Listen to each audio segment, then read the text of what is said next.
lagi kan saudaraku mau menikah. Kakak ada rekomendasi nggak sih? Kado apa yang aku kasih?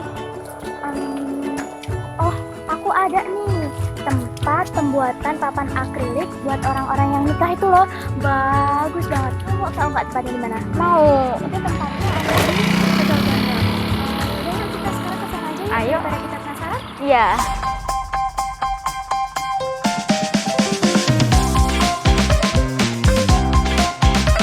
Hai guys, kembali lagi di channel kesayangan kita, Hidup Realita Kehidupan. Nah guys, kita udah berada di karangan bunga akrilik. Nah, mari ikutin keseruan kita yuk. Nah guys, kita lagi berada di salah satu pemilik usaha karangan bunga akrilik. Oke Ibu, sebelumnya dengan Ibu siapa? Ibu Lia, Mbak. Bu, ini kita di sini mau nanya-nanya nih Bu tentang usaha akrilik karangan bunga. Nah itu buka sejak tahun berapa sih Bu? Ya, kami di sini memulai usaha ini sekitar bulan Mei 2023 ya Mbak. Jadi pada saat itu kita mencoba untuk berinovasi ya, untuk membuat sewa papan ucapan akrilik di Purbolinggo itu kan masih langka ya. Jadi kami berusaha untuk merintis usaha ini seperti itu. Nah biasanya tuh peminatnya itu yang beli biasanya banyak nggak sih Bu di sekitaran Purbolinggo atau bahkan sudah di luar Lampung Timur? Jadi kalau sewa ini sifatnya sewa ya Mbak, papan ucapan akrilik ini sewa. Kebetulan banyak yang menggunakan itu mahasiswa UNU seperti itu, mereka untuk sempro, kemudian untuk ucapan graduation seperti itu. Beberapa banyak juga yang menggunakan untuk wedding, untuk engagement seperti itu ya. Jadi kebanyakan mereka yang untuk kaula muda seperti itu Mbak. Jadi banyak untuk anak muda lah yang menyewa seperti itu. Kendala apa aja sih yang dialami?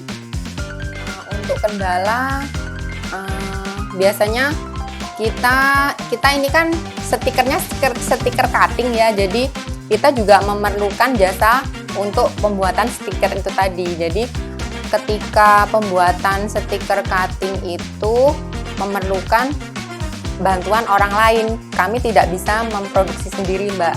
Jadi ketika customer memesan, kita harus call untuk pembuatan stiker cutting tersebut. Jadi saat pembuatan stiker cutting itu misal orangnya bepergian ya, itu merupakan suatu kendala bagi kita ya. Otomatis kita jadi terhalang kan untuk pemesanan untuk customer seperti itu. Cara menghadapi kendala saat pembuatan itu biasanya gimana Bu? Untuk alternatif kendala yang kami hadapi ya, jadi kita harus mengantisipasi dari awal. Misalnya kita menyediakan seperti stiker printing seperti itu Mbak. Jadi fontnya itu didesain sendiri, kemudian kami cetak menggunakan printer. Cuma memang itu secara visual agak kurang memuaskan ya, karena lebih bagus, lebih menarik dengan stiker cutting ketimbang yang yang kita mencetak sendiri yang pakai printer kayak gitu. Bagaimana sih Bu sistem pemasaran produknya itu seperti apa? Oke, untuk pemasaran relasi ya Mbak. Jadi relasi itu sangat penting bagi usaha ini karena seperti medsos, kemudian relasi dari teman, kerabat, saudara itu sangat mempengaruhi untuk untuk supaya usaha kami itu bisa terkenal seperti itu. Oh Ibu, biasanya tuh saat pembuatannya itu Ibu dibantu dengan karyawan atau sendiri? Ini kondisional ya Mbak. Kalau saya dengan suami itu kan sama-sama mengajar ya. Jadi misal ada pesanan mendadak itu ada sih kami yang membantu. Ada adik saya seperti itu. Misal kami nggak bisa ya yang menghandle dilimpahkan ke adik saya seperti itu. Itu biasanya mendadakan nggak sih Bu? Orang-orang yang mau pesen kayak gitu atau beberapa hari itu ngechat atau gimana dulu gitu? Ya untuk pemesanan kita nggak bisa ya Mbak dadakan, jadi minimal ya H-3 lah. H-3 itu H-3 itu untuk customer itu bisa chat kami kan, pemesanan lewat WA seperti itu. Kemudian kami untuk customer menyiapkan narasi yang akan dibuat, kemudian baru kami proses untuk pemesanannya.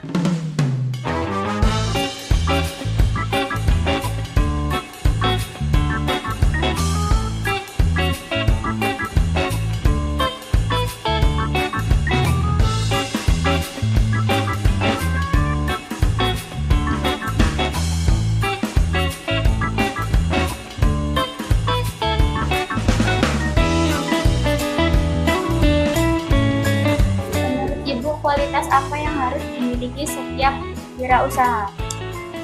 Oke, baik. Jadi kalau wirausaha itu harus memiliki kualitas masing-masing ya tentunya, yang menjaga supaya biar usahanya itu tetap, maksudnya customer loyal kepada kita gitu ya. Jadi kita harus mempertahankan kualitas kita Mbak. Misal kalau customer tuh pengennya seperti ini, jadi kita harus menuruti. Jadi saya pengennya seperti ini nih Mbak, narasinya yang bagus, kemudian misalnya dari jenis-jenis hurufnya atau bagaimana. Jadi kita harus melayani customer dengan baik seperti itu.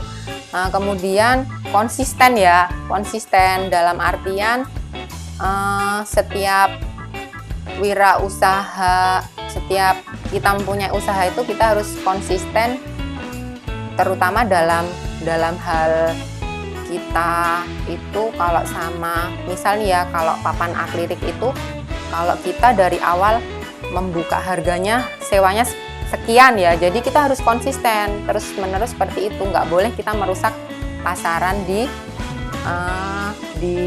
kalangan sewa papan akrilik seperti itu.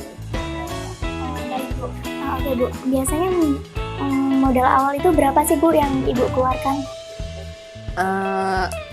Kira-kira kemarin itu ya sekitar adalah kalau sekitar 3 sampai 5 juta seperti itu Mbak. Jadi untuk reng-rengan dananya awalnya itu kita membutuhkan seperti itu.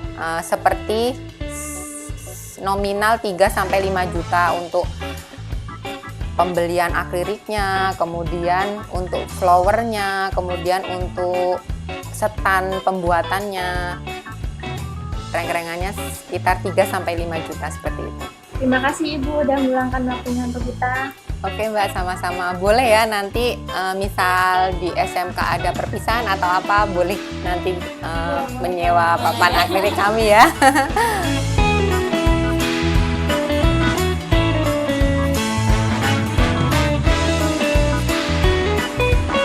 Jangan lupa saksikan terus di channel kesayangan kita, Redup Realita Kehidupan. Bye.